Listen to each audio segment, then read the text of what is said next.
సర్వోన్నతుడును సర్వశక్తిమంతుడు మన ప్రభువును ప్రియరక్షకుడైన యేసు క్రీస్తు వారి పేరిట మీ అందరికీ కూడా నా నిండు హృదయపూర్వక వందనాలు. ఎలా ఉన్నారు? అందరూ బాగున్నారు కదా?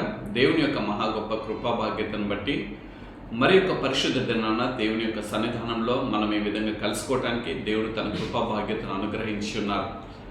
మన గొప్పవరమని కాదు, యోగ్యులమని కాదు, కానీ కేవలం ఆయన యొక్క ఉచితమైన కృపలో దేవుడు మనల్ని లెక్కలో జ్ఞాపకం చేసుకొని సజీవుడైనటువంటి దేవుని ఆరాధించగలిగేటువంటి కృప భాగ్యత, సజీవుడైన దేవుని యొక్క ఆయన మాటలు వినేటువంటి భాగ్యత దేవుడు మన జీవితంలో అనుగ్రహించి ఉన్నారు. ఈ యొక్క పరిశుద్ధ దినాన మరొకసారి దేవుని యొక్క వాక్యంలోకి వెళ్లే ముందుగా కొన్ని విషయాలు పంచుకొని దేవుని యొక్క వాక్యంలోకి వెళ్ళాలని ఆశపడుతున్నాను. ఈ 2025 సంవత్సరము జనవరి మాసం 6వ తారీఖున అమెరికా సంయుక్త రాష్ట్రాలైనటువంటి అందులో ఒక ముఖ్యమైనటువంటి పట్టణమైనటువంటి కాలిఫోర్నియాలో సంభవించినటువంటి సంఘటన ప్రతి ఒక్కరిని కూడా కలిచివేస్తున్నది. కాలిఫోర్నియా ఒక ప్రాంతం మాత్రమే కాదు, కానీ ఆ మంటలు అనేకమైన ప్రాంతాల్లో ప్రాంతాలకు కూడా వ్యాపించి అనేక మంది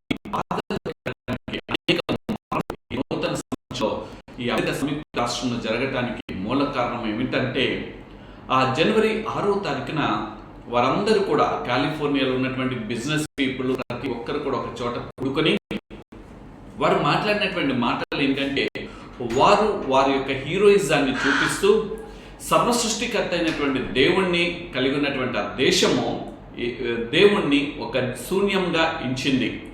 దాని యొక్క పర్యవసానాలే ఈ దినము అనేక విధాలుగా అమెరికా సంయుక్త రాష్ట్రము అందరి భయంకరమైన మారణ హోమానికి పురిగొల్పడానికి కారణమైంది. ఎందుకు ఈ మాటలు నేను చెప్పాలని ఇష్టపడుతున్నానంటే, దేవుడు మానవుని క్షేమకరంగా 2025 సంవత్సరం ప్రవేశపెట్టి ఆయన నామాన్ని కీర్తించాలని, ఆయన కొరకు నమ్మకంగా జీవించాలని, ఆయన కొరకు ఉండాలని, ఆయన ఇచ్చినటువంటి ఈ యొక్క ఊపిరిని ఆయన కొరకు లేకపోతే ఈ మానవ జీవితం ముందు కొనసాగించడానికి దేవుడు అవకాశం ఇస్తే, మానవుడు చేసింది ఏంటంటే దేవుని కంటే కూడా తన్ను తానుగా హెచ్చించుకొని ఉన్నాడు. అలనాడు నెబుకద్నెజరు రాజు అయినటువంటి ఆ రాజు తన్ను తానుగా హెచ్చించుకొని ఏ విధంగా గట్టిని కలిగి ఉన్నాడో, ఈ దినం అమెరికా సంయుక్త రాష్ట్రంలోని కాలిఫోర్నియాలో ఆ యొక్క బిజినెస్ పీపుల్ అయిన హాలీవుడ్ పీపుల్ అందరూ కూడా ఒక చోట చేరుకొని వారినిగా హెచ్చించుకుంటూ ఈ రోజు దేవుడు ఒక జీరోగా అయిపోయినాడు అని చెప్పి ఉన్నారు. దాని తర్వాత జరిగినటువంటి సంఘటన ఏమిటంటే, ఎన్నో మంటల ఫైర్ ఇంజిన్స్ వచ్చి ఎంతో మంటలాపాలను ప్రయత్నం చేస్తున్నప్పటికీ కూడా నగరాలు ప్రాంతాలు ఎంతో కోట్లాది మిలియనర్స్ ఉన్నటువంటి ఆ ప్రాంతాలన్నీ కూడా ఈరోజు బూడిద పాలైపోయినాయి. ఎంతో మంది మరణానికి వారు పురికొల్పుకున్నట్లుగా అయిపోయింది. నేను ఈ మాట ద్వారా చెప్పవలసింది ఏమిటనంటే, మనం అందరం కూడా అది మనం ఉన్నటువంటి ఏ దేవుణ్ణి అయితే మనం పూజిస్తున్నామో ఆ దేవుణ్ణి మనం మహిమపరిచేవారుగా ఉండాలి, ఆ దేవుణ్ణి మనం గణపరిచేవారుగా ఉండాలి, ఆ దేవుని నామాన్ని కొనియాడేవాడిగా ఉండాలి. కానీ దేవుణ్ణి తగ్గించితే దేవుడు ఏమాత్రం సహించడు. ఎందుకనంటే ఆయన ఆది సంభూతుడైనటువంటి దేవుడు, ఆయన మొదటి వాడనో కడపటి వాడనో అన్నటువంటి దేవుడు, నేను ప్రకటిస్తున్నటువంటి దేవుడు. కాబట్టి ఈ పరిశుద్ధ దినం మనం ఈ భారతదేశంలో కూడా దేవుణ్ణి మనం హెచ్చించేవారుగా ఉండాలి. అది ఏ మతమా ఏ కులమా అనేది నేను వారి గురించి ఎత్తట్లేదు, కానీ మనం ఆరాధిస్తున్నటువంటి దేవుణ్ణి ఆత్మతో సత్యముతో మనం ఆరాధించినప్పుడు మన జీవితంలో ఆ దేవుడు మనకు తోడుగా ఉంటాడు. ఆ దేవుడు మనల్ని ముందుకు నడిపిస్తూ ఉంటాడు. ఆ దేవుడు మనల్ని భద్రపరుస్తూ ఉంటాడు. ఆయన కాపుదల మనకు అనుగ్రహిస్తుంటాడు. కాబట్టి మనం చాలా భయభక్తులతో కలిగి ఈ 2025 సంవత్సరం మొదటి దినంలోనే మనం ఇంతటి భయంకరమైన మారణ హోమాన్ని మనం చూడగలుగుతున్నామంటే అది చాలా బాధాకరమైనటువంటి పరిస్థితులు. అంత మాత్రమే కాదు, భారతదేశంలో ప్రత్యేకంగా మన ఆంధ్ర రాష్ట్రాల్లో జరుగుతున్నటువంటి సంఘటనలు కూడా ప్రతి ఒక్కరుగా మనం చూస్తున్నాం. అక్కడ జరుగుతున్న సంఘటన అన్నీ కూడా మనం గమనిస్తున్నాం. ఎంతో భయంకరమైన ఉన్మాదం అనేది అది చాలా బాధాకరంగా చెప్తున్నటువంటి మాటగా నేను ఎవరిని కూడా వారిని హేళన చేస్తున్నట్లు కాదు.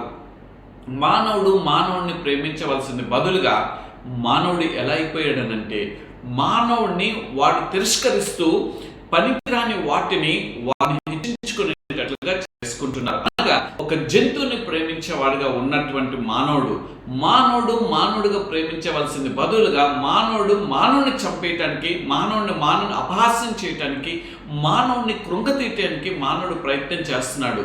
దయచేసి ఈ నూతన సంవత్సరంలో మానవుడిగా దేవుడు మనకి రూపాన్ని ఇచ్చి ఉన్నాడు. మానవుడిగా దేవుడు మనల్ని భూమి మీద ఉండటానికి అవకాశాన్ని ఇచ్చి ఉన్నాడు. నీ తోటి వారిని ప్రేమించుము అని అన్నారు, అంతేగాని జంతువుల్ని ప్రేమించమని. అది కాదు అని నేను అనట్లేదు, నువ్వు ప్రేమించు, కానీ నీ దేహాన్ని నువ్వు ఎలా ప్రేమించుకుంటావో నీ తోటి వారిని కూడా నువ్వు ప్రేమించాలి.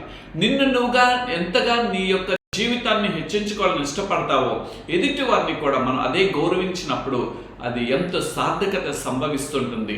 అందుకనే పరిశుద్ధ లేఖన గ్రంథంలో అంత కూడా ఒకే మాట మిళితమైంది. ఏమిటంటే ప్రేమ అనే మాటతో మిళితమైనది. అంత మాత్రమే కాదు, నిన్ను వలె నీ పొరుగు వారిని ప్రేమించుము అన్నాను. అంటే నువ్వుగా ప్రేమించుకోవద్దని దేవుడు చెప్పట్లేదు. నువ్వు ఏ విధంగా నీ ప్రేమను నీ పట్ల నువ్వు కనపరుచుకుంటావో ఎదుటివారి పట్ల కూడా అదే ప్రేమను కనపరిచే వ్యక్తిగా ఉండాలని దేవుడు ఆశపడుతున్నాడు. ఈ మాటలు దయతో ప్రేమతో అంగీకరిస్తారని కోరుకుంటున్నాం.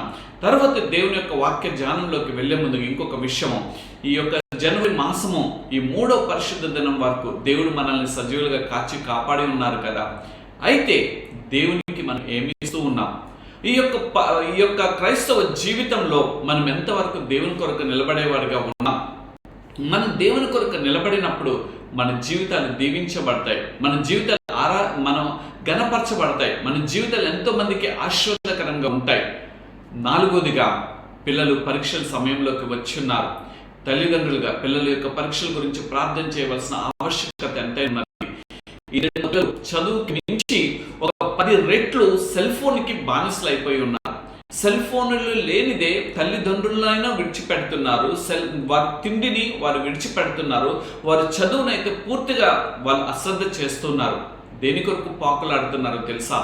సెల్ ఫోన్లో ఉన్నటువంటి వీడియోల కొరకు, సెల్ ఫోన్లో ఫ్రీ ఫైర్స్ కోసం, సెల్ ఫోన్లో ఉన్నటువంటి గేమ్స్ కోసం, సెల్ ఫోన్లో వస్తున్నటువంటి ఆ ఫోన్ సైజ్ చూడడం కొరకు, సెల్ ఫోన్లో ఉన్నటువంటి ఆ యొక్క పనికిరాని వీడియోలు చూసుకుంటూ మానవుడు వాటితోనే సమయాన్ని గడుపుతున్నారు. నేను ఒక చిన్న యవ్వన బిడ్డల గురించి మాట్లాడలేదండి. ఈ దినము పెద్దవారు కూడా ఎవరో వెళ్ళి ఒక ఇల్లు కొనుక్కుంటే ఇల్లుని చూపిస్తే దాన్ని కొన్ని లక్షల మంది చూస్తూ దానికి లైక్స్ కొడుతుంటారు. ఎవరో వెళ్ళి ఒక భార్య భర్తలు ముద్దు ముచ్చట్లు తీర్చుకొని అది వారి యొక్క పైశాచిక ఆనందాన్ని బట్టి దాన్ని పెడితే దాన్ని చూసేవారు కొన్ని లక్షల మంది. ఒక వీడియోని నేను చూస్తే దాన్ని దాదాపు 2.3 crore వ్యూస్ ఉన్నాయండి. ఏంటో తెలుసండి, దానికి సంబంధించిందో తెలుసా? ఒక యవ్వన బిడ్డ సిగరెట్లు తాగుతూ ఒక వేలో ఆ సిగరెట్ ని విడుదల చేస్తున్నప్పుడు దాన్ని చూసేటువంటి వీడియో, దాన్ని చూసినటువంటి వారు 2.3 crores. ఎంత భయంకరంగా ఉంది! ఎవరిని బిడ్డ చేస్తున్నాడు దాన్ని తప్పిదము అని ఖండించవలసింది బదులుగా, దాన్ని దండించవలసింది బదులుగా దాన్ని చూచేవారు అధికమైపోయి ఉన్నారు. కానీ నిజమైన మార్గాన్ని మార్చేటువంటి యేసు క్రీస్తు వారి యొక్క వాక్కులు ఈ పరిశుద్ధ లేఖన గ్రంథంలో ఉన్నటువంటి మాటలు తెలియచేస్తుంటే దాన్ని చూచేవారు ఎంతో కొరవిడిపోయి ఉన్నారు. 5వదిగా చూచినట్లయితే ఈ దిన స్వస్థతల గురించి చెప్పే సేవకుల యొక్క మెసేజెస్ కానీ, లేకపోతే పేరు ప్రఖ్యాతులు ఉన్నటువంటి వ్యక్తులు, నేను అంటాను ఏ పేరు ప్రఖ్యాతులు మానవుడికి వచ్చినారో వారి దగ్గర దేవుని ఆత్మ ఉంటుందని నేను అనుకోను. ఎందుకనంటే వారు దేవుణ్ణి హెచ్చించవలసిన బదులుగా ఈ మా సంఘంలో ఇన్ని లక్షల మంది మీరు మా దగ్గరికి వచ్చేయండి అని చెప్పేసి అనంటే కాదురా, నిన్ను కన్నా నీ ఆత్మీయ తండ్రి ఎంత దుఃఖాక్రాంతుడై ఎన్ని దినములు ఉపవాసంలో ఉండి నిన్ను రక్షించుట కొరకు ఆయన ఎంతగా బలైపోయి ఉన్నాడో ఆ కన్నా తల్లిదండ్రులను విడిచిపెడితే నువ్వు వెళ్ళేటువంటి ఆ సంఘంలో నీకు దీవెనలు ఉండవు, నువ్వు వెళ్ళేటువంటి ఆ సంఘంలో నీకు ఆశీర్వాదాలు ఉండవు, నీ కుటుంబానికి అది ఒక శాపంగా ఎంచబడుతుంది. కాబట్టి మనం చేయవలసింది ఏంటంటే నువ్వు దేని యందు నిల్చున్నావో దాని యందు నువ్వు స్థిరముగా అని అంటూ ఉంటాడు. అందుకని తిమోతి గారికి రాస్తూ దైవజనుడైన పౌలయ్య గారు అంటాడు కదా, తిమోతి నువ్వు కలిగి ఉన్న దాన్ని ఆ భక్తుడికి రాస్తూ అంటారు కదా, నువ్వు కలిగి ఉన్న దాన్ని గట్టిగా పట్టుకొని ఉండుము అనే మాట రాయబడి ఉన్నది. ఇదేన్న మనకున్న ఆత్మీయ స్థితిలో మనం ఎక్కడైతే ఉన్నామో దాని అందే గట్టిగా పట్టుకొని నిల్చుండు. ఒకవేళ తప్పిదం ఉన్నట్లయితే దైవజనుడికి వెళ్ళి అయ్యా నాకు పలానా విషయంలో ఉంది అని చెప్పి ఆ దైవజనుడి దగ్గరికి వెళ్ళి మనం సరిచేయవలసింది కూడా అది తప్పిదం కాదు. ఒకవేళ దైవజనుడిని సరిచేసుకోకుండా ఉన్నాం, నీ మీద కోపం పెట్టుకున్న ఆ దైవజనుడి గురించి ప్రార్థన చేయవలసిన బాధ్యత మందై ఉన్నది. ఆఖరిగా చూసినట్లయితే ఈ యొక్క ఫిబ్రవరి మాసంలో central board of secondary education యొక్క ఎగ్జామ్స్ స్టార్ట్ అవుతున్నాయి.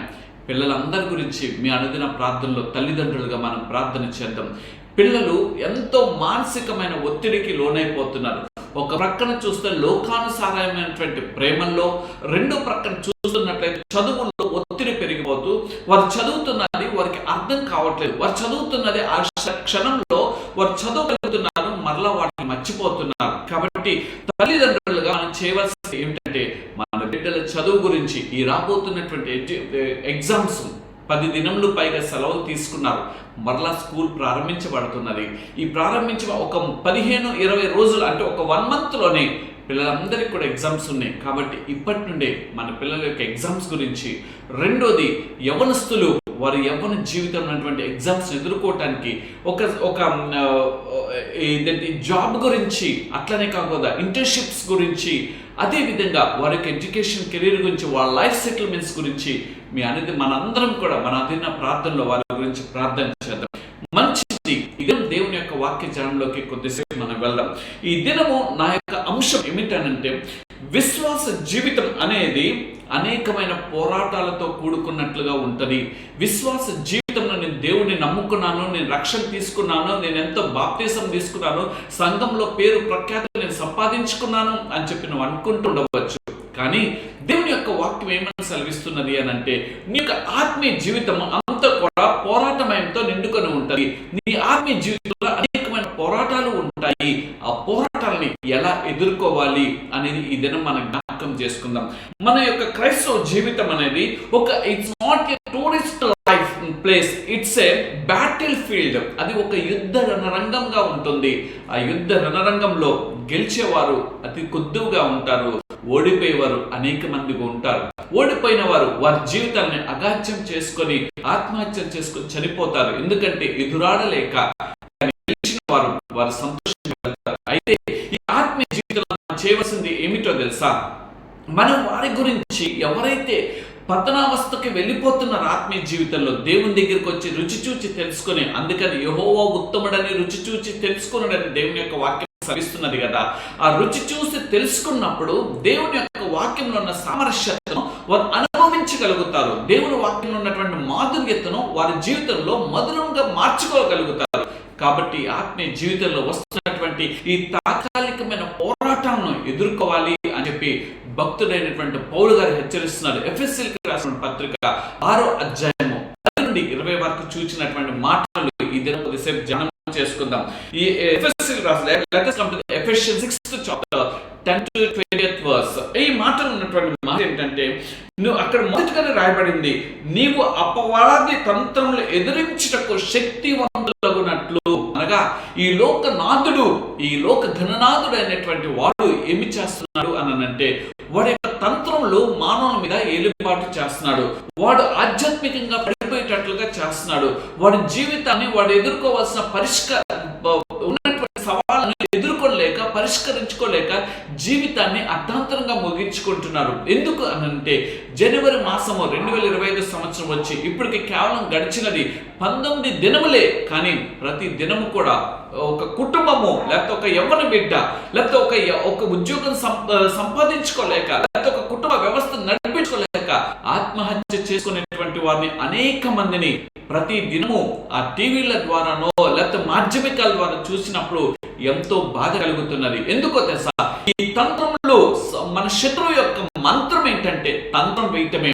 ఆ తంత్రాలను ఎదుర్కొనేటువంటి శక్తి కావాలి అని అంటే దేవుడిచ్చేటువంటి కొన్ని అంశాలు మన జీవితంలో ఉండాలి. ఎందుకనంటే మనం పోరాడినది లోకమైనటువంటి మనుషులతో కాదు. అందుకనే ఇక్కడ రాయబడి ఉంటుంది, మనం మనుషులతో కాదు, కానీ మన పోరాడిన శరీరంతో కాదు, ఆకాశ మండలం ఉన్న దురాత్మ శక్తులతో మనం పోరాడుచుటాం. ఈ ఆత్మీయ జీవితంలో మన పోరాటము మనుషుడు మనం తిట్టాడని ఆ మనుషుడి మీద మనం పోరాటం చేయటం కాదు. మనుషుడు మనం బాధపరచడని ఆ మనుషుడిని మనం బాధపరచడం కాదు. మనుషుడు నా మీద శత్రుత్వంగా ఉన్నాడని ఆ శత్రువుని ఎలా అయినా కడముట్టించాలని ఆ దాని కొరకు మనం అడగటం కాదు. కానీ మనం ఈ శరీర సంబంధమైన మన తోటి సోదరులతో మనం పోరాటం కాదు కానీ మన పోరాడవలసిన ఆత్మీయ జీవితంలో ఎవరితో తెలుసా? ఆకాశ మండలమున్న దురాత్మ శక్తులతో మనం పోరాడాలి అని దేవుని యొక్క వాక్యం సెలవిస్తున్నది.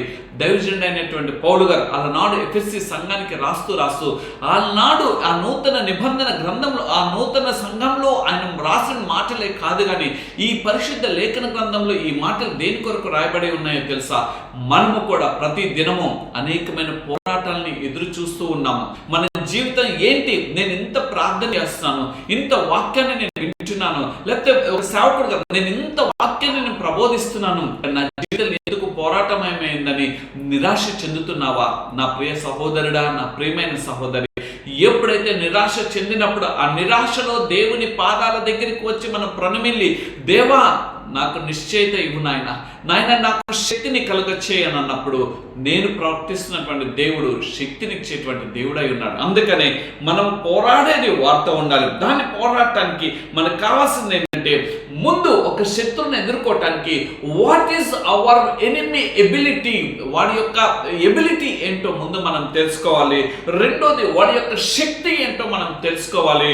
మూడోదిగా ఎట్లా పోరాడాలో ఆ పోరాడే ప్రతిమను ఎలా ఎదుర్కోవాలో ఒక అంచనా వేయగలిగే వారుగా ఉండాలి. నాలుగోది వాడిని ఎక్కడ అనగొట్టాలో దాని గురించి ఆలోచన చేయాలి. అది దైవజనుడైన పౌలు గారు ఆ ఎఫెసీ సంఘానికి వివరిస్తున్నారు. మొదటిగా నువ్వు తెలుసుకోవాల్సింది, అసలు వాడు మనకి మీద పోరాటం చేయటానికి వాడికి ఏ అవకాశం మనం ఇచ్చున్నామో అది మొదట మనం తెలుసుకున్నామంటే మనలో ఒక 25% ఆఫ్ ది స్ట్రెంగ్త్ మనకు వచ్చేస్తుంది. రెండోదిగా మనం చూసినట్లయితే ఆ శత్రువు యొక్క బలం ఏమిటో ఆ బలంని చూసి అట్టడుక్క ఆ బలంని దేని ద్వారా తెలుసా?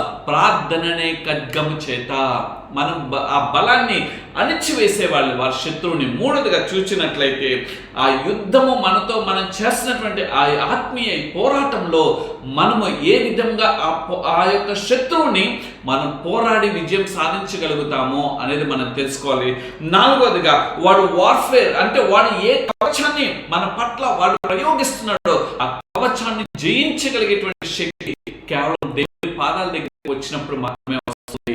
అందుకని నా ప్రియమైన క్రైస్తవ సహోదరుడా, క్రైస్తవ సహోదరి, ఈ దినం దేవుడు నీతో నాతో మాట్లాడుతున్నాడు. ఈ యుద్ధ రణరంగంలో మనం ఏ విధంగా శత్రువుని తెలుసుకోవాలో, ఆ శత్రువుని ప్రతి దేవుని ఎరిగినటువంటి బిడ్డ ఎలా ఎదుర్కోవాలో కొన్ని విషయాలు తెలియచేయాలని నేను యొక్క ఎఫెసీయులకు రాసిన పత్రిక 6వ అధ్యాయం నుండి నేను తీసుకుని కొద్దిసేపు వివరించాలని ఇష్టపడుతున్నాను. మనం గమనించినట్లయితే ఎఫెసీయులకు రాసిన పత్రిక 6వ అధ్యాయం 11వ వచనం, మీరు అపవాది తంత్రం ఎదురించుటకు మంతులగునట్లు దేవుడిచ్చి సర్వాంగ కవచమును ధరించుకోవాలి.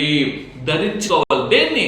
దేవుడిచ్చి సర్వాంగ కవచం, వాక్యం అనే సర్వాంగ కవచమును దేవుడి పాదాల చెత్త ప్రార్థన ద్వారా ఆ కవచాన్ని మనం పొందుకునే వారిగా ఉండాలి. దేవుని పాదాల చెత్త మనం వచ్చి మన శక్తిని ధరించుకోవాలని, మన శక్తిని పొందుకోవాలని అంటే మన దేవుని పాదాల చెత్త దగ్గరికి వచ్చినప్పుడు మాత్రమే మనకు కలుగుతుంది. మన శత్రు అపవాది. అసలు వాడు అపవాది అని మనం ఎలా గుర్తెరుగుతామంటే, మన జీవితంలో బాధలు వచ్చినప్పుడు, మన జీవితంలో శ్రమలు వచ్చినప్పుడు, దేవుని ద్వారా కలిగినప్పుడు బాధలు, శ్రమలు నీ యొక్క ఆత్మీయ జీవితంలో నిన్ను విశ్వాసాన్ని పెంపొందింప చేయడానికి వస్తాయి. కానీ వాడిచ్చేటువంటి బాధలు ఎట్లా తెలుసా? నిన్ను అంతం చేయటానికి ఎలా తెలుసా? నువ్వు బ్రతకటానికి, నీ కుటుంబంలో శాంతి లేకుండా, నీ కుటుంబంలో సమాధానం లేకుండా, నీ భర్త ద్వారా, నీ భార్య ద్వారా, నీ పిల్లల ద్వారా వాడు ఏమి చేస్తాడో తెలుసా? అశాంతిని కలగ చేస్తుంటాడు. ఆ అశాంతి రాకోకుండా ఉండునట్లుగా మనం ఏమి చేయాలో తెలుసా? దేవుడిచ్చే సర్వాంగ కవచమును మనం ధరించుకునే వారిగా ఉండాలి. ఎప్పుడైతే దేవుడిచ్చే సర్వాంగ కవచాన్ని మనం ధరించుకుంటామో మనం ఏం చేస్తాం తెలుసా?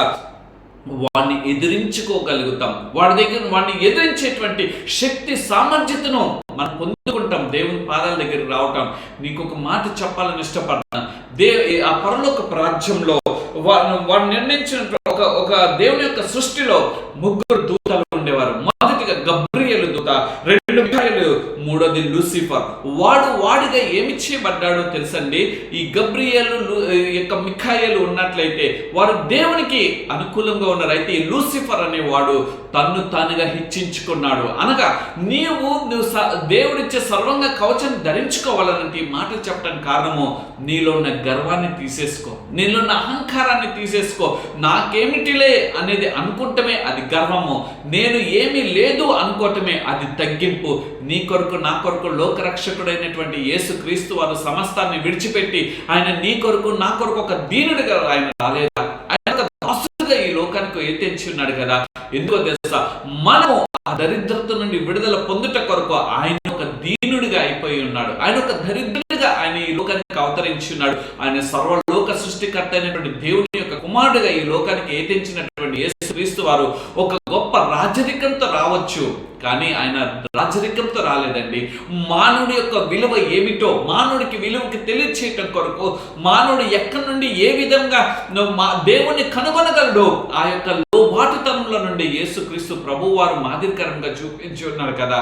అయితే ఈ దినము నువ్వు దేవుని జీవిత యేసుక్రీస్తు ప్రభు వారి యొక్క జీవితాన్ని మాదిరికరంగా తీసుకోకుండా నాకేంటి, నేను ఒక ఉన్నతమైన స్థానంలో ఉన్నటువంటి వ్యక్తిని, నాకేంటి, నాకు సర్వ భోగములు కలిగినటువంటి వ్యక్తిని నేను ఎందుకు తగ్గించుకోవాలని అని నువ్వు ఒక ఇగో ఫెలోగా అయిపోయి ఉన్నావా? లేకపోతే ఒక నాకేంటి అని చెప్పి ఒక గర్వాంధుడిగా అయిపోతున్నావా? వద్దు నా ప్రియ సహోదరుడు, నా ప్రియమైన సహోదరి, ఈ నూతన సంవత్సరం మన ఆత్మీయ పోరాటంలో ఈ సంవత్సర కాలం అంతా కూడా మనం ముందుకు వెళ్ళాలంటే ముందుగా మనలో ఉన్నటువంటి ఆ యొక్క గర్వాన్ని తీసుకొని దేవుడిచ్చే సర్వాంగ కవచాన్ని అనగా వాక్యం అనే సర్వాంగ కవచాన్ని మనం ధరించుకుందాం. రెండోదిగా చూసినట్లయితే కనుక చాలా నాశనకరమైనటువంటి శక్తి భూమి మీద ఏలుబాటు చేస్తుంది. వాడు చాలా చక్కగా పన్నాగాలు పన్నుతుంటాడు మన శత్రువాడు. ఆ పన్నాగాల్ని మనం ఏమి చేయాలి తెలుసా? మనం ఎదుర్కొనేటువంటి బాధ్యత మనం పొందుకోవాలి. అది దేని ద్వారా? దేవుని పాదాల దగ్గరగా. అందుకని నీకు బాధ కలిగిందా, నువ్వు లోపలికి వెళ్ళి తలుపు వేసుకొని దేవుని పాదాల దగ్గర మొరపెట్టినప్పుడు ఆ ప్రార్థన ఆలకించి దేవుడు మహిమ కలిగిన కార్యం ఆయన చేయలేదా?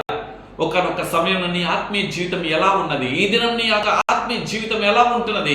నువ్వు ఆత్మీయ పోరాటంలో నువ్వు ఎదిగే వ్యక్తిగా ఉన్నావా? ఆత్మీయ పోరాటంలో నువ్వు పోరాడలేక దేవుని దగ్గర నువ్వు దూరం అయిపోయినటువంటి వ్యక్తిగా ఉన్నావా? ఈ దినం మనం తెలుసుకోవాల్సింది, వాడు ఇచ్చేటువంటి ఆ పన్నాగంలో, వాడు ఇచ్చేటువంటి తంత్రములను మనము తప్పించుకునే వారిగా ఉంటున్నామా? లేకపోతే వాడి యొక్క మంత్రాల్లో మనం పడిపోయేవాడిగా ఉంటున్నామా?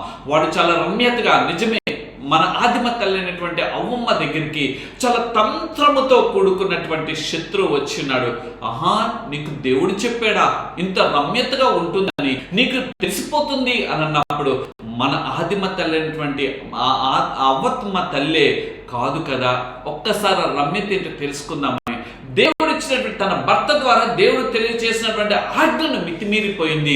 అక్కడే ఈ లోకంలోకి పాపం వచ్చింది. వాడు పన్నాగాల్లో పడిపోయి, పాపంలో పడిపోయి, శాపగ్రస్తులను వెంచబడి దేవునికి దూరమైపోయి ఆత్మీయ పోరాటంలో నీవు ముందుకు సడలలేక దిగజారిపోతున్నావా?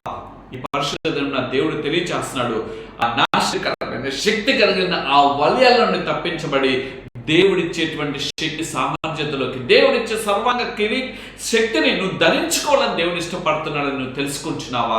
లేకపోతే ఇంకనూ కూడా నా జీవితం ఏమిట్లే, పర్లేదు, నేను చచ్చిపోయినా పర్లేదే, దేవుడు ఒక్కసారి నువ్వు చచ్చిపోతే పర్లేదని ఆమేనంటే మన పరిస్థితులు ఏమైపోతాయి? నా ప్రియ సహోదరుడా, దేవుడిని నీ భూమి మీద ఇంకను కూడా నీ ముందు నీ బంధువులు, నీ తోబుట్టులు, నీ ఇంటి వారిని, మన తల్లిదండ్రులను ఎంతమందిని మనము 2019 నుండి 2022 వరకు మనం పోగొట్టుకున్నాం. కానీ దేవుడు ఇంకా నిన్ను బ్రతికించున్నాడు. దేని కొరకు తెలుసా? వాడి యొక్క పన్నాగాలను తప్పించబడి దేవుడిచ్చే సర్వాంగ కవచాన్ని ధరించుకొని మన ఆత్మీయ పోరాటంలో, మన యుద్ధంలో ఒక సన్నాహాలుగా అయ్యి శత్రువుని ఎదిరించట కొరకు మనం పోరాడేది మనుషులతో కాదు, ఆకాశ మండలమున్న దురాత్మ శక్తులతో మనం పోరాడుతున్నాం. కాబట్టి ఎంత శక్తిని మనం పొందుకోవాలి? ఆ శక్తిని పొందుకోవాలంటే ప్రతిరోజు వెళ్ళిపోయి ఏదో ఎక్సర్సైజ్ చేసేసి ఏదో శరీర దౌత్యాన్ని పెంచుకోవటం కాదు, కానీ నీ శరీరం పెరుగుతాం అది నేను కాదు, ఎక్సర్సైజ్ చేయొద్దని నేను అన్ను. కానీ నీ ఆత్మీయ ఎక్సర్సైజ్ నీలో ఉన్నదా? నీ ఆత్మీయ ఎక్సర్సైజ్ దాన్ని సాధన చేసే అనుభవంలోకి మనం వెళ్ళగలుగుతున్నామా? లేకపోతే పడిపోయేవారుగా మనం ఉంటున్నామా? మూడోది, వాడు చాలా వ్యూహాత్మకంగా మనలోకి వస్తూ ఉంటాడు. వాడు చాలా ఆలోచన కలిగినటువంటి వాడు. ఎలా తెలుసా? ముందుగా నీ భర్తని పట్టుకుంటాడు. ఆ భర్త ద్వారా ఒక ఆలోచన కలగజేసి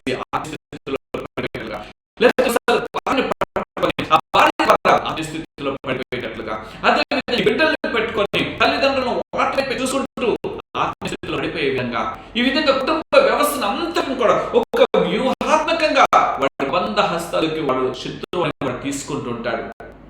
అయితే మనం చేయవలసింది ఏంటో తెలుసా, వాటి వ్యూహాలను సైతము మనం వాటిని ఎదుర్కొనేటువంటి శక్తి కేవలం దేవుని యొక్క పాదాల దగ్గరికి వచ్చినప్పుడు మాత్రం ఉంటుంది. వాడి వ్యూహాన్ని, ప్రతి వ్యూహాన్ని మనం వేయగలిగేటువంటి ఆ జ్ఞానము. అందుకని సొలొమోను గారు అడుగుతారు కదా, దేవా నా తండ్రి ద్వారా వచ్చిన బంగారం నాకు ముఖ్యం కాదు, నా తండ్రి ద్వారా వచ్చినటువంటి డబ్బు నాకు ముఖ్యం కాదు, కానీ నాకు జ్ఞానం, అదే ఆలోచనతో కూడుకున్న వ్యూహం మనకు కావాలి. దేవా నాకు జ్ఞానం ఇవ్వు. వాడు వ్యూహాలు నా భర్త ద్వారా, నా భార్య ద్వారా, నా పిల్లల ద్వారా వాడు వ్యూహాలు పడుతున్నాడయ్యా. ఆ వ్యూహాల నుండి నేను తప్పింపబడినైనా మీ యొక్క పాద సన్నిధిలోకి నేను రావాలయ్యా. వాడి తంత్రాలన్నిటి నేను ఎదుర్కొనాలయ్యా. నాకు ఒక మంచి ఆలోచన. అందుకని ఆయన నామంలో ఉంది కదా, ఆయన ఆలోచనకర్త అనేది ఉంది. ఆయన నామమే ఒక ఆలోచన ఇచ్చేటువంటి నామము, ఆయన నామమే ఒక అద్భుతం చేసేటువంటి నామము, ఆయన నామమే ఎన్నదగినటువంటి నామము. ఆయన ఉన్నవాడను అనువాడు అని మోషే గారు అడిగినప్పుడు దేవుడు చెప్పలేదా? ఈ దేవుడు నీకు చెప్పడా? ఆయన ఉన్నవాడుగా నిన్ను నన్ను హెచ్చరిస్తున్నాడు. ఏంటో తెలుసా, నువ్వు వాడు ఎప్పుడైతే ఆకాశాల మండమన్న దురాత్మ శక్తులు మన కుటుంబ జీవితంలో మన మీద ఏలుబాటు చేయాలనుకున్నప్పుడు నువ్వు ప్రతి వ్యూహం వేసి వాడి వ్యూహాల్ని పటాపంచలు చేయాలంటే కేవలం ఈ పరిశుద్ధ లేఖన గ్రంథం మాత్రమే. ఈ పరిశుద్ధ లేఖన గ్రంథంలో ప్రతి మాట ద్వారా మనం వాడిని ఎదుర్కోగలుగుతాము, వాడిని అణిచివేయగలుగుతాం.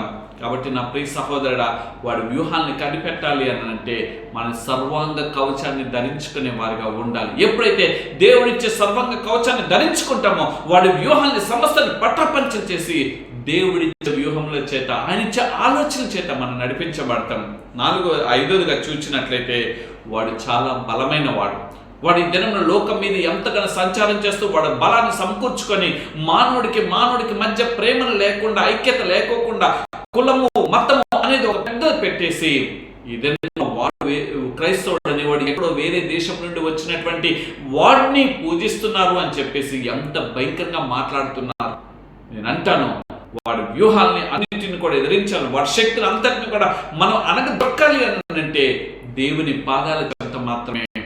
ఆయన ఎక్కడి నుండి వచ్చినటువంటి వారు కాదండి. అపొస్తలుల కార్యం 10:36 ఉంటుంది, యేసుక్రీస్తు అందరికీ ప్రభు. ఆయన ఒకవేళ జన్మించితే centre point of the world, ఆయన అక్కడ జన్మించవచ్చు ఇశ్రాయేల్ దేశంలో, కానీ అక్కడితో కాదండి, ఆయన అందరికీ కూడా ఆయన అక్కడే ఉండున్నట్లయితే ఆయన ప్రియశిష్యుడైనటువంటి తోమా గారు ఎందుకు భారతదేశానికి వచ్చాడు అంటే ప్రపంచ వ్యాప్తంగా ఆయన దేవుడు అని తను తాను నిరూపించుకున్నాడు కదా. సర్వసృష్టికర్త అయినటువంటి దేవుడు తన కుమారుడైన యేసుక్రీస్తు వారి యొక్క శిష్యుల ద్వారా, అయితే వాడు పన్నాగాల్ని, వాడి బలాన్ని ఎక్కడ ఉన్నదో ఆ బలాన్ని మనం కుక్కటి పేరుతో మనం పికిలించినప్పుడు, మనము సర్వాంగ కవచాన్ని ధరించుకున్నప్పుడు మనం వాడిని ఎదుర్కోగలుగుతాం, వాడిని అణిచివేయగలుగుతాం, వాడి బలాన్ని మొత్తాన్ని బలహీనంగా మార్చగలుగుతాం. నా ప్రియ సహోదరుడా, ఈ మాట వింటున్నటువంటి నీవు, ఇగో నేను ఎదుర్కోలేకపోతున్నాను, నేను ఎంత ప్రార్థన చేసిన ప్రార్థనకి ప్రతిఫలం కలగట్లేదు, ఎంత నేను మోకాళ్ళండి నేను ప్రార్థన చేస్తున్నాను, నేను ఎంతో ఉపవాసాలు ఉన్నాను, అయినా నా జీవితం ఎందుకు ఇంకా కూడా కలగట్లేదని నిరాశ చెందుతున్నావా?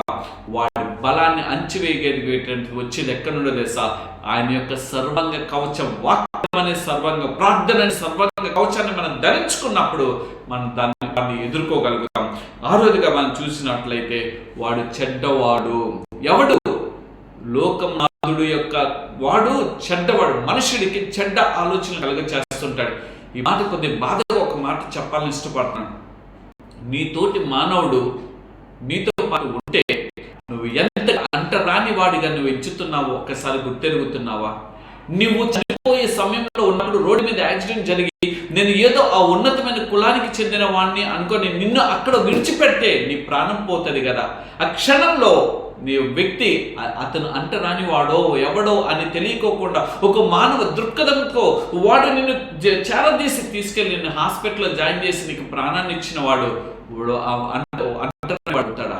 ఒకవేళ నీ రక్తము కావాల్సి వచ్చింది, నీ రక్తం వాడు కొరకు అతను అంటరాని వాడి రక్తమా, లేకపోతే నా కులానికి సంబంధించిన రక్తమా అని చెప్పేసి నువ్వు అనుకుంటావా? కాదు కదా, నా ప్రాణం కాపాడితే చాలు అని చెప్పేసి నువ్వు ఎంత ఎదురు చూస్తుంటావు. ఈ దినంలో ఈ లోకనాథుడు చేస్తున్నటువంటిది ఏంటి తెలుసా? ఇటువంటి మానవుడి పట్ల మానవుడు చెడ్డ ఆలోచనలు కలగచేసి వాడిని ఒక వేరే మార్గంలోకి నడిపించేటట్టుగా వెళ్తున్నాడు. వాటిని ఎదుర్కోవాలంటే దేవుడిచ్చే సర్వాంగ కవచాన్ని మనం ధరించుకునే వారిగా ఉండాలి. ఆఖరిగా ఏడవదిగా చూసినట్లయితే ఆ శత్రువును ఓడించబడినటువంటి శత్రువు నిజమే కదండి. ఇందాక చెప్పినాను, గబ్రియలు, మిఖాయేలు, లూసిఫర్ పరలోక రాజ్యంలో ఉన్నటువంటి దేవదూతలే వీరు. అయితే వాడు గర్వించి మదించి వాడు ఏం చేయబడ్డాడంటే ఓడించబడి ఈ లోకానికి వాడు తృణీకరించబడి పంపబడిన వాడిగా ఉన్నాడు. అటువంటి వాడిని మనం పూజిస్తామా? కాదు. వాడికి లోబడిపోతామా? కాదు. ఓడిపోయిన వాడి దగ్గరికి వెళ్ళి మనం ఏమని నిలబడతాం? ఆ ఓడిపోయిన ఆ లోకనాథుడిని మనం జయించాలంటే దేవుడి చేసే సర్వాంగ కవచాన్ని మనం ధరించుకోవాలి. ఆ సర్వాంగ కవచము పరిశుద్ధ లేఖన గ్రంథం ద్వారా, దేవుని పాదాల చెంత మోకరిల్లి ప్రార్థించడం ద్వారా ఆ సర్వాంగ కవచాన్ని మనం ధరించుకోగలదు. ఎప్పుడైతే ధరించుకుంటామో మనకున్నటువంటి ఆయుధాలు ఏంటో మనకు తెలుస్తాం. వాడిని జయించేటువంటి ఆయుధాలు దేవుడు మనకి ఇచ్చున్నాడు. ఇదే ఎఫెసీయులకు రాసిన పత్రిక 6వ అధ్యాయము 13వ వచనంలో రాయబడింది. అందుచేత మీది ఆపద్దినమందు వారిని ఎదిరించుటకును సమస్తం నెరవేర్చిన వారిని నిలబడుటకును శక్తివంతులగునిచ్చినట్లు దేవుడి సర్వాంగ కవచమును ధరించుకొనుడి. వాడు ఎలా తెలుసా?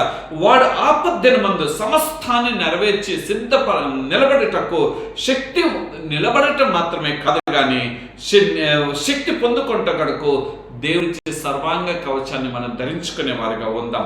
ఎప్పుడైతే ధరించుకుంటామో మొదట మనం ఏం చేయాలి? ధరించుకోవాలనంటే నెంబర్ 1 ఇక్కడ నుంచి చూద్దాం రండి.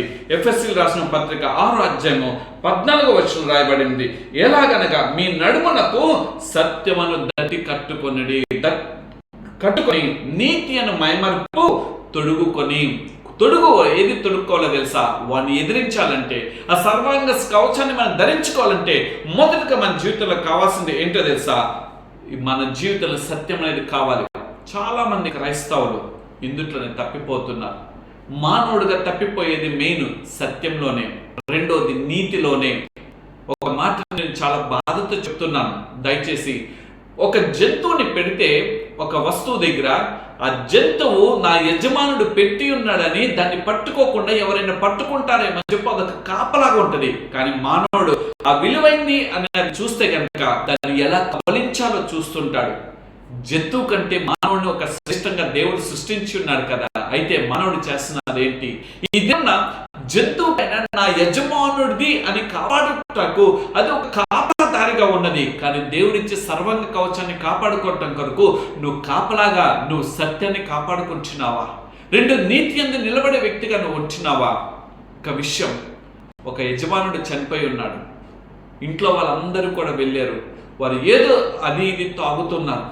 ఒక పెంపుడు కుక్క ఆ యజమానుడు చనిపోయినప్పుడు ఆ యజమానుడి తల దగ్గరే కూర్చొని ఆ యజమానుని చూస్తూనే, ఆ మూగజీవికి ఏం తెలుసో తెలియదు, అది ఏడుస్తున్నది.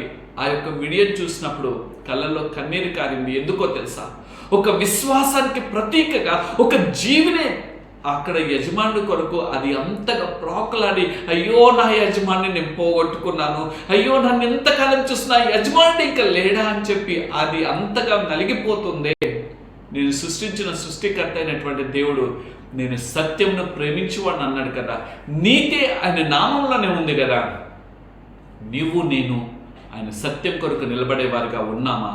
ఆయన నీతిని యందు, మన కట్టడి యందు, ఆయన నీతి అనే కట్టడి యందు నిలబడే ఒక విశ్వాస పరిమాణంలో మనం ఉన్నామా? ఈ నూతన సంవత్సరంలో మొదటిగా సత్యమును ఏం చేయాలో 14వ వచనం చూడండి. మీ నడుమునకు సత్యమును అను దట్టి, ఇట్స్ బెల్ట్. అది అంటే నిత్యము కూడా మన యొక్క శరీరాన్ని సత్యముతో నింపుకునే వారిగా ఉండాలి, నీతిని మనం తొడుక్కునే వారిగా ఉండాలి. ఇదే మొదటిగా దేవుడి నూతన సంవత్సరంలో ధరింప చేయాలని ఆయన కోరుకుంటున్నాడు. అయితే ఆ ధరింప చేయబడాలంటే నాకు ధరించేయాలంటే కుదరదు. కానీ నువ్వు మనసు దేవుని వైపు త్రిప్పగలుగుతున్నావా? నీ మనసు దేవుని మీద ఆధారపడి జీవించే వ్యక్తిగా నీ బ్రతుకు ఉన్నదా? లేకపోతే తప్పిపోతున్నావా? సత్యం అనే దాన్ని దట్టిని నువ్వు కట్టుకొని నీతి అనే మైమరుపును తొడుక్కున్నప్పుడు నువ్వు సర్వాంగ కవచాన్ని దేవుడు నీకు ధరింప చేస్తాడు. ఈ యొక్క పరిశుద్ధత నా దేవుడు నీతో నాతో మాట్లాడుతున్నది ఏమిటో తెలుసా? సత్యంను ధరించుకొని ఉండాలి, నీతిని మైమార్పు తొడుక్కొని ఉండాలి. అనగా నీతి అనగా మనం పవిత్రంగా బ్రతకాలి. ఈ దినం పవిత్రత సన్నగిలిపోయింది. కొన్ని చూస్తున్నారు సుమన్ టీవీ, ఇంకా వేరే వేరే ఛానల్స్లో, హిట్ టీవీలు, వీటిల్లో భార్య నాకు ఇద్దరు కావాలి అనేది భార్యను తీసుకెళ్ళి వాడి భార్యను తీసుకొని వీడు ఎంత భయంకరంగా పాపం పెట్టలేకపోయింది, పవిత్రతని నశించిపోయింది.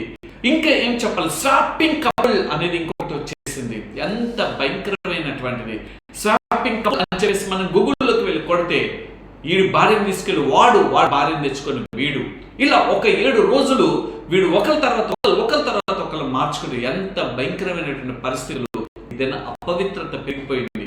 నా ప్రియ సహోదరుడా, నా ప్రియమైన సహోదరి, అపవిత్రమైన మార్గంలో విడిచిపెట్టి నువ్వు పవిత్రమైన మార్గంలోకి రావాలని కదా దేవుడు కోరుకొంటున్నాడు. ఈ దినము ఈ అపవిత్రత అనేది చిన్న పిల్ల నాటి నుండి, చిన్న పిల్లడు లెగిసి వాడు వయస్సు కూర్చొని ఉన్నాడు, వాడు చూస్తున్నాడు, బొమ్మలు చూస్తున్నాడు. నేను చూసి ఆశ్చర్యపోయాను. మానవుడు కడుపులో పుట్టక ముందే బిడ్డకి సెల్ ఫోన్తోనే వాడు మనుగడ వెళ్తున్నదా ఏంటి? ఇంకా రానున్న దినాల్లో ఇంకెంత భయంకరమైన పరిస్థితులు ఉంటాయో అని ఒక భయము. ఇదేమన్నా మన పిల్లల్ని మనం కాపలా కాయలేకపోతున్నాము, పిల్లల్ని కొట్టగలుగుతున్నాము, కొంత వారిని నడిపించాలని తల్లిదండ్రులుగా ప్రయత్నం చేస్తాం. కానీ మానసికమైన ఒత్తిడికి మనం లోనైపోయి అయ్యో ఇలాంటి ఇట్లాంటి కుమార్తెను నేను కన్నాది, ఇంకా నాకు అవమానాలు తెచ్చే కుమార్తె అయిపోయారని చెప్పి తల్లిదండ్రులు ఒక్కొక్క గుండెని పట్టుకున్నట్లయితే ఎంత వేదన కలుగుతున్నది. ఈ దినంలో సత్యంని నువ్వు మొదట కలిగి ఉన్నప్పుడు ఈ సత్యం అనే మార్గంలోనే ఇంకొక వీడియోని మొన్న చూసాం. తండ్రి కుమార్ని ఎక్కించుకొని రోడ్డు మీద వెళ్తూ ఒక వ్యక్తి బాగోపోతే ఆ వ్యక్తిని ఎక్కించుకొని తీసుకుని వెళ్ళి హాస్పిటల్లో జాయిన్ చేయటము. తర్వాత ఇంకా కొద్ది ముందుకు వెళ్ళిన తర్వాత ఒక వ్యక్తి అన్నం లేక అలమటిస్తుంటే ఆ వ్యక్తికి అన్నం పెట్టడం, లేకపోతే ఇంకొక వ్యక్తి ఇంకా కొద్దిగా నిస్సహాయ స్థితిలో ఉంటే ఆ వ్యక్తికి సహాయం చేయడం చూసినటువంటి ఒక కుమారుడు తిరిగి అదే వ్యక్తి ఒక దిన అదే వయసు ఉన్నటువంటి వ్యక్తి పిల్లవాడు వెళ్తుంటే సైకిల్ మీద పడిపోతే ఆ పిల్లవాడు వెళ్ళి అతన్ని తీసుకుని తన కుటుంబం దగ్గరికి చేర్చి వారికి కొంత ఫస్ట్ ఎయిడ్ ట్రీట్మెంట్ ఇచ్చినాడు. ఇది ఎక్కడి నుండి వచ్చిందో తెలుసా? తల్లిదండ్రులు ఆ మార్గాన్ని పిల్లలకు చూపించే వారిగా ఈ దినంలో వండుకోకుండా తల్లిదండ్రులే పిల్లల్ని పాపానికి ప్రేరేపితం చేసేటువంటి వారు. సత్యం అనేది సన్నగిల్లిపోయింది, నీతి అనేది లేనటువంటి పరిస్థితుల్లో మానవుడి యొక్క మనుగడ వెళ్తుంది. అయితే మన ఆత్మీయ జీవితంలో సత్యమును నీతిని మనం కలిగి ఉన్నప్పుడు మన దేవుడిచ్చే సర్వాంగ కవచాన్ని ధరించుకోగలుగుతాం. రెండోదిగా చూసినట్లయితే మనం గమనించినట్లయితే ఇక్కడ ఇంకొక మాట ఎఫెసీయులకు రాసిన పత్రిక 6వ అధ్యాయము 15వ వచనం, పాదములకు సమాధానము స్వార్థములను సిద్ధ మనసును జోడం తొడుక్కొని నిలువబడుట. మొదట ఏమిటంటే పైన చూసినట్లయితే మనకి ఏమని కనిపిస్తుంది తెలుసా? సత్యమని దాన్ని కట్టుకోవటము, రెండోది తొడుక్కోవటము. ఇప్పుడు మూడోది వచ్చేటప్పటికి నువ్వు ఏమి చేయాలి తెలుసా? జోడుని తొడుక్కోవాలి. ఏం జోడుని తొడుక్కోవాలని అక్కడ రాయబడిందంటే సమాధానం అనే నీ పాదాలకు, అంటే నీ పాదము చాలా సమాధానంతో కూడుకొని ఉండాలి అని దేవుని యొక్క వాక్యం సెలవిస్తుంది. నీ జీవితంలో సమాధానం, నువ్వు వెళ్తున్నావు సంఘానికి మంచిగా నిలబడుతున్నావు, అంతేగాని నీ ప్రక్కన ఉన్న వారితో నీకు సమాధానం ఉన్నదా? లేకపోతే నీ ఇంటి ముందున్న వారితో సమాధానం, నీ ప్రక్కన ఉన్న వారితో నీకు సమాధానం ఉన్నదా? నా ప్రియ సహోదరుడా, సమాధానాన్ని, జోడిని మనం తొడుక్కోవాలని దేవుని యొక్క వాక్యం సెలవిస్తుంది. ఈ నూతన సంవత్సరంలో ఎవరితో అయితే నువ్వు అసమాధానం కలిగి ఉన్నావో వారితో సమాధాన పడు. వారితో సమాధాన పడినప్పుడు నువ్వుగా వెళ్ళావు, నువ్వు సమాధాన పడ్డావు, నువ్వు నోరు తెరవలేదు, వచ్చేయి వారి గురించి ప్రార్థన చేయి. ఒక దినం అనేది ఉంటుంది, ఆ దినం వారే తెలుసుకొని నీతో సమాధానం పడటానికి వచ్చిస్తారు. ఆ వచ్చిన సమయంలో నువ్వు వెంటనే వారిని ప్రేమించు. ఆ ప్రేమించినప్పుడు దేవుని యొక్క మహిమ కలిగిన కార్యాన్ని నువ్వు చూడగలుగుతావు. అంతేగాని వచ్చినప్పుడు ఇదిగో నేను పలానా దినాన వచ్చి ఉన్నాను, నువ్వు నా పట్ల సమాధానం కలగకోకుండా నన్ను ఇష్టం వచ్చిన మాట్లాడినావు అని చెప్పి తిరిగి ఎత్తకు. That is not the true Christian life. నువ్వు చేయవలసింది తెలుసా? వారు వచ్చినప్పుడు వారు సమాధాన పడటం అనేది ఆ జోడిని మనం ఈ నూతన సంవత్సరంలో తొడుక్కుందాం. ఆ జోడిని తొడుక్కొని మనం ఏం శబ్దం తర్వాత ఉంది, తర్వాత మాట కూడా అక్కడ రాయబడింది చూద్దాం. అక్కడ సమాధానం సిద్ధ మనసును, ఎల్లప్పుడూ కూడా దేవుని కొరకు సిద్ధ మనసు కలిగిన వారు ఏ విధంగా మనం బాహ్యంగా దేవుని కొరకు సిద్ధపడిన వారిగా ఉండాలి, ఆంతర్యంలో కూడా దేవుని కొరకు సిద్ధపడిన వారిగా ఉండాలి. ఎప్పుడైతే దేవుని కొరకు మనం సిద్ధపడిన వారిగా ఉంటామో మన జీవితంలో మన కార్యాలను చూడగలుగుతాం. అప్పుడు మన దేవుడిచ్చే సర్వాంగ కవచాన్ని ధరించుకోగలుగుతాం. అంతేగాని నువ్వు సిద్ధ మనసు కలిగిన వాడిగా లేకోకుండా నీ మనసు ఎక్కడెక్కడో అది నాట్యం చేస్తుంది, ఇక్కడ నేను నీ కొరకు సిద్ధమే దేవంటే అది ఏమాత్రం కూడా ప్రయోజనం కాదు. ఈ నూతన సంవత్సరంలో దేవుడు ఇచ్చినటువంటి ఈ 19వ తారీఖున దేవుడు 2025 సంవత్సరము నువ్వు సిద్ధపాటు కలిగినటువంటి మనసు కలిగిన వాడిగా ఉండాలని దేవుడు ఇష్టపడుతున్నాడు. ఎప్పుడైతే నువ్వు సిద్ధపడతావో ఆ యుద్ధ రణరంగం 2 తిమోతికి రాసిన పత్రిక 2వ అధ్యాయం ఉంటుంది. ఆ యుద్ధ రణరంగంలో మనం నిలబడగలిగేటువంటి శక్తి సామర్థ్యత దేవుడు మనకిస్తాడు. ఆ సామర్థ్యత ఉన్నప్పుడు దేవుడిచ్చే సర్వాంగ కవచాన్ని మనం ధరించుకునే వారిగా ఉంటాం. 4వ విషయంకి వెళ్ళినట్లయితే ఎఫెసీ పత్రిక 4వ అధ్యాయం 6వ అధ్యాయము 16వ వచనం, ఇవన్నీ కాక విశ్వాసం అనే డాలు ఏం చేయాలండి? పట్టుకోవటం. డాలు అది ఒక కవచం లాంటిది. అది ఉన్నట్లయితే మన శత్రువు నుండి మనం తప్పించుకోగలుగుతాం. ఆ డాల్ ఏంటంటే ఆత్మీయ జీవితంలో వాక్యం అనే డాలును మనం కలిగి ఉండాలి. సిద్ధపాటును కలిగి ఉన్నప్పుడు వాక్యం అన్న ఎప్పుడు మనం నెమరు వేసుకుంటుంటాం. ఎప్పుడైతే శత్రువు మన దగ్గరికి వస్తాడో వాక్యం చేత వాడిని మనం అనగద్రొక్కగలుగుతాం. ఆ వాక్యం చేతనే మన శత్రువు మనం ఎదిరించగలుగుతాం. ఈ నూతన సంవత్సరంలో వాక్యం అనే డాల్ మనం కలిగి ఉండాలి. ఆ డాల్ మనలో ఉన్నప్పుడు అది ఎటువంటి శత్రువు అయినప్పటికీ వాడిని అంచెలంచెలుగా వాడిని పటాపంచలు చేయగలుగుతాం. ఎందుకో తెలుసా? ఈ నూతన సంవత్సరంలో భయంకరమైనటువంటి క్రియలు మన జీవితంలో ఇప్పటికే ఒక 19 దినంలోనే ఒక పొలిటికల్గా ఉండండి, లేకపోతే ఒక దైనందిన జీవితంలో ఉండండి, ఒక మానసికమైన పరిస్థితుల్లో మన ఆధ్యాత్మిక జీవితంలో ఏదైనప్పటికీ కూడా ఇప్పటికీ ఎన్నో పరిస్థితులు, ఒక సంవత్సరం గడిచిపోయినటువంటి పరిస్థితుల్లాగా మన జీవితం వెళ్ళిపోయింది. ఇంకొక మాట చెప్పిన 119వ సంకీర్తనలో 165వ వచనం ఒక మాట రాయబడి ఉంటుంది, చూద్దాం రండి. 119వ సంకీర్తన 165వ వచనంలో ఈ విధంగా ఉంది. నీ ధర్మశాస్త్రం ప్రేమించే వారికి ఎంతో ఎంతో it's not countable, it's an infinite, ఎంతో నెమ్మది కలదు. వారు తొట్టిల్లకు కారణమేమీ రాదు. వాక్యం ఉన్నట్లయితే మన తొట్టిల్లము, మనం జాగ్రత్తగా ఉంటాం. ఏదైనా తప్పు చేయాలన్నప్పుడు బాధ కలుగుతుంది. క్రైస్తవుడు వాక్యాన్ని కలిగి ఉన్నప్పుడు వాడు పాపం చేయడానికి భయపడి వాడు పాపం చేయడు. అదేవిధంగా ఈ నూతన సంవత్సరంలో మన ఆయన వాక్యం చేత మనం కడగబడతాం. ఆ డాలును మనం ధరించుకుందాం, పట్టుకున్నప్పుడు మనం ముందుకు వెళ్ళినప్పుడు మనకి ఎంతో నెమ్మదిక, ఎంతో అంటే అక్కడ ఇంతని రాయబడలేదు. ఇట్స్ అన్ ఇన్ఫైనెట్ నెమ్మది మన జీవితంలో దేవుడు అనుగ్రహిస్తాడు.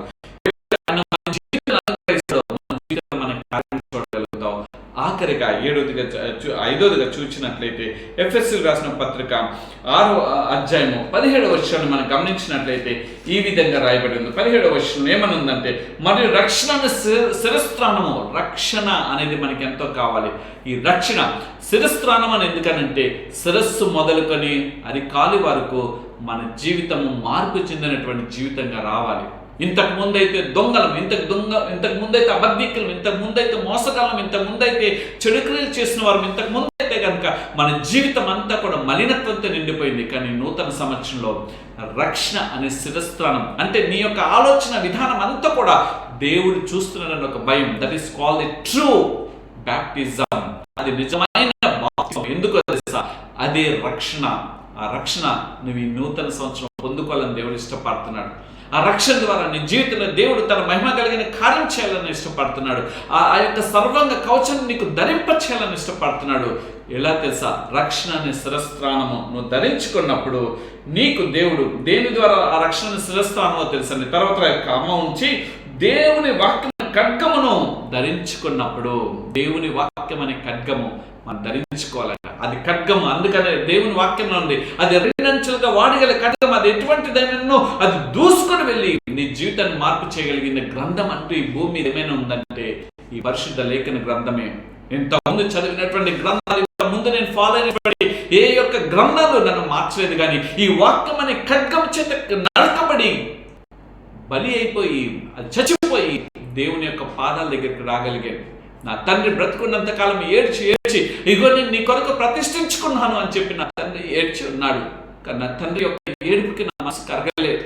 నా తండ్రి ఎంతగానో ఏ తండ్రి కూడా కుమారుడి పాదాలు పట్టుకుని మారు బాబు అని చెప్పి అడగరు. కానీ నా తండ్రి నన్ను బ్రతిమలాడినప్పటికీ పాపం అనే దాహంతో, లోకం అనే ఆశయాలకి నా భారతదేశం గొప్పది కాదా, మేము పూజిస్తున్న వారు గొప్పరు కాదా అని చెప్పి ఆ యొక్క మితండవాదంతో వెళ్ళి ఉన్నాను. కానీ దినం నేను చేసిన పరిచర్య చూడటం నా తండ్రి లేకపోవచ్చు, కానీ నా తండ్రి చేసిన ప్రార్థన ఒక చిన్న దాసుడుగా వాడుకునే కృపా బాధ్యత. ఈ దినము వాక్యము అనే ఖడ్గం చేత నీ జీవితము మార్పు చెందాలని దేవుడు కోరుకుంటున్నాడు. వాక్యం అనే ఖడ్గం చేత మన జీవితాన్ని మనం మార్పు చేసుకున్నప్పుడు దేవుడి సర్వంగ కవచాన్ని మనం ధరించుకోగలుగుతాం. తర్వాత చూసినట్లయితే ఇదే మన వాక్యం అనే ఖడ్గం ధరించుకున్న తర్వాత పరిశుద్ధాత్మ యొక్క ఆవేశంతో దైవ ఆవేశంతో దైవజనుడైనటువంటి పౌలు గారి మాటలు రాసినట్టు కనిపిస్తున్నది. ఆయన ఎంత దైవావేశం కలిగిన వాడుగా ఆ ఆవేశంతో దేవుని యొక్క ఆత్మచేత ప్రేరేపితుడై ఈ మాటలు రాసి ఉన్నాడు. దేని కొరకు తెలుసా? నువ్వు నేను పాడైపోకూడదని జీవ గ్రంథంలో ఈ మాటలు రాయబడి ఉన్నాయి. అయితే మనం ఎంతవరకు ఈ మాటల్ని మన ఆత్మీయ పోరాటం మాత్రమే కాదు, కానీ మన దైనందిన జీవితంలో అవలంబించే వారుగా ఉన్నాం. మన దైనందినటువంటి జీవితంలో వాటిని పాటించగలిగే వారుగా ఉన్నాం. నా ప్రియ సహోదరుడు, నా ప్రియమైన సహోదరి, ఆఖరిగా చూసినట్లే ఎఫెసీయులకు రాసిన పత్రిక 6వ అధ్యాయము 16వ వచనంలో 18వ వచనం, ఆత్మ వలన ప్రతి సమయమునందును ప్రతి విధమైన ప్రార్థన విజ్ఞాపన చేయొచ్చు, ఆ విషయమే పరిశుద్ధుల నిమిత్తం పూర్ణమైన పట్టుదలతో విజ్ఞాపన చేయొచ్చు, మెలకువగా ఉండండి. ఆధ్యాత్మిక జీవితంలో కావాల్సింది శత్రువుని ఎదుర్కోవాలంటే మెలకువతో కూడుకున్నటువంటి ప్రార్థన అనేది మనలో రావాలి. నువ్వు అంటూ ఉండవచ్చు, ఇంకా నేను ఎప్పుడు నిద్రపోవాలి, ఎప్పుడు నేను విశ్రాంతి తీసుకోవాలి, కానీ శరీరము బలహీనమే కానీ ఆత్మ ఎల్లప్పుడూ సిద్ధపడినప్పుడు శత్రువు ఏ సమయంలో వచ్చినా మెలకువ దేవుడు కలగజేసి ఆ శత్రువుని ఎదుర్కొనేటువంటి శక్తి సామర్థ్యతలు దేవుడు ఇస్తాడు. అటువంటి కృప దేవుడు దయచేయాలనుకుంటున్నాను. అటువంటి పూర్ణమైన పట్టుదలతో నీ విశ్వాస పరిమాణాన్ని నువ్వు దేవుని దగ్గర ఎల్లప్పుడూ కూడా వాక్యము చేత, ప్రార్థన చేత నువ్వు ఎప్పటికప్పుడు సరి చేసుకున్నప్పుడు, దేవుడిచ్చే సర్వంగ కవచాన్ని ధరించుకున్నప్పుడు నువ్వు ఈ సంవత్సరం అంతా కూడా ఒక గొప్ప వీరుడిగా, ఒక సైనికుడు వలె నీ ఆత్మీయ జీవితంలో ముందుకు వెళ్తావు. అటువంటి మహా గొప్ప కృపా బాధ్యత దేవుడు ఈ నూతన వత్సర కాలంలో దేవుడు మనందరికీ కూడా దయచేయునుగాక. ఆమేన్. రండి చిన్న ప్రార్థన చేసుకుందాం. సర్వోన్నతుడా, సర్వశక్తిమంతుడా, మా గొప్ప ప్రియ పరలోకపు తండ్రి, మీ ఘనమైన నామానికి స్తుతి స్తోత్రం వందనములు చెల్లిస్తున్నాం తండ్రి. 2025 సంవత్సరము ఈ జనవరి మాసము 19వ తారీఖు వరకు మమ్మల్ని సజీవ లెక్కలో ఉంచున్నారు. అది కేవలం మీ యొక్క ఉచితమైన కృపే. మా ముందు మా తోటి వారు అనేక మంది ఈ లోకాన్ని విడిచిపెట్టి వెళ్ళిపోయి ఉన్నారు. వారికంటే మేము గొప్పవారమని కాదు, వారికంటే మేము యోగ్యులమని కాదు, వారికంటే మేము అర్హత కలిగిన వారని కాదు, కానీ ఇది మా ప్రార్థన కానీ మా యొక్క ఆత్మీయ జీవితంలో మేము ఏదో సాధించాలనేది కాదు కానీ ప్రభా, కేవలం మీ యొక్క ఉచితమైన కృపే ప్రభా. తండ్రి, నూతన సంవత్సరంలో ఈ ఆత్మీయ పోరాటంలో మేము ఎలా ముందుకు కొనసాగాలో ఇది మీరు మమ్మల్ని హెచ్చరించి ఉన్నారు తండ్రి. మీరు ఇచ్చేటువంటి ఆ అస్త్రంలో, ఆ యుద్ధ సామాగ్రిని మా ఆత్మీయ పోరాటంలో ఒక యోగ్యతగా మేము ఎంచుకొని వాటిని పట్టుకొని మా శత్రువుతో మేము పోరాటం చేసినప్పుడు గొప్ప జయాన్ని మేము పొందుకుంటాం. అటువంటి మహా గొప్ప కృప అడుగుచున్నాం. మీ బిడ్డలు ఎంతో మాట విని ఉన్నారు. ప్రతి వారి జీవితంలో ఈ వాక్యం చేత వారిని బలపరచుకుని అడుగుచున్నాం. ఈ వాక్యం చేత వృద్ధి చేత పోరాటంలో శక్తి సామర్థ్యత వారికి అయోగ్యుడిని, ఎన్నిక లేని వాడిని నన్ను మీరు జ్ఞాపకం చేసుకొని మీ ఎన్నిక బాధ్యతనిచ్చి పడిపోయిన వాడిని, చెడిపోయిన వాడిని లేవనెత్తి తండ్రి, మీ నాయన పరిశుద్ధమైనటువంటి మాటలను నాయన కొద్దిసేపు నన్ను నేను సరి చేసుకోవటానికి ఇచ్చిన ఈవెన్ బట్టి మీకు వందనాలు చెల్లిస్తూ తండ్రి, ఈ గడిచిన వారం అంతా కూడా కేవలం మీ యొక్క ఉచితమైన కృపే మా పట్ల ఉంచి మమ్మల్ని కాచి కాపాడి భద్రపరిచినారు. మేము ఎదుర్కోబోతున్న నూతన వారంలోకి మమ్మల్ని ప్రవేశపెట్టిన విధానానికి వందనాలు. ఈ వారకాలం అంతా కూడా మీ కృపాక్షేమంతో నడిపించండి. మరలా బిడ్డలందరూ కూడా ప్రభా, వారి ఎడ్యుకేషన్ విషయంలో, వారి ఉద్యోగ విషయంలో రేపటి నుండి నాయన జాబ్స్కి వెళ్తున్నారు, వాళ్ళ స్కూళ్ళకి వెళ్తున్నారు, వాళ్ళ కాలేజీలకు వెళ్తున్నారు తండ్రి. మీరే కృపా కావదల నుంచి నడిపించి సహాయం దయచేయండి. మరలా తిరిగి మేము కలుసుకున్నంత మీ కృపాక్షేమంతో మమ్మల్ని నడిపించి సహాయం దయచేయమని అయ్యా, పిల్లలు ఇంకా కొద్ది దినాల్లో ఎగ్జామ్స్ని ఎదుర్కోబోతున్నారు తండ్రి. అయ్యా, మీరే కాపాడండి. 10th class 12th class exams జరగబోతున్నాయి తండ్రి. పిల్లలందరికీ నాయన మీ జ్ఞానంతో నింపండి. ఏ అనారోగ్యతలు దరిచేరుకోకుండా ఆరోగ్యంతో పిల్లల్ని నింపమని అడుగుచున్నాం తండ్రి. మీ కృపాక్షేమంతో నడిపించండి అయ్యా. ప్రతి విధమైన సమస్యలు, ఇరుకులు, ఇబ్బందుల నుండి గొప్ప విజయం దయచేయమని యేసు క్రీస్తు వారి పేరుకి ప్రార్థన అడిగి వేడుకొంచున్నాం తండ్రి. ఆమేన్. తండ్రి దయ, కుమారుని ప్రేమ, పరిశుద్ధాత్మ అన్యోన్య సహవాసం మనందరికీ తోడైంది. ఆయన ఇచ్చే సర్వాంగ కవచం మనందరికీ దేవుడు ఈ నూతన సంవత్సర కాలంలో ఆయన ధరింప చేయనట్లుగా ఆయన కృప సమృద్ధి అందరికీ దయచేయును గాక. ఆమేన్, ఆమేన్, ఆమేన్.